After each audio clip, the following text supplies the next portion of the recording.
Montreal, Quebec health officials say at least 54 people are now believed to have died from heat-related complications. The Office of Public Health Minister Lucie Charlebois released the latest figures Friday as parts of central and eastern Canada enveloped in heat received a respite with cooler temperatures.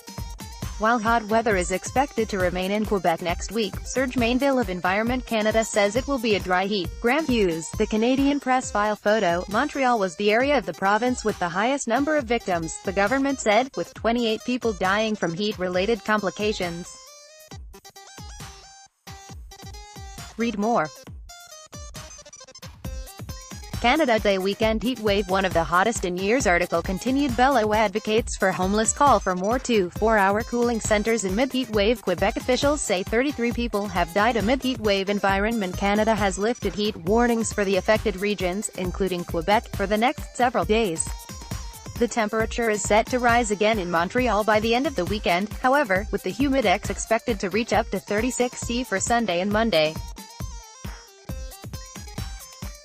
While the stifling weather also blanketed Ontario and parts of Atlantic Canada, no deaths have been reported elsewhere, in part because various jurisdictions have different ways of gathering data on heat-related fatalities.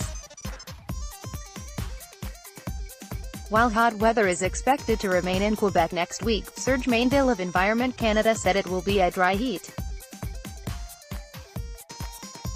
Montreal area paramedics weren't expecting a big drop-off in calls on Friday despite the more bearable conditions.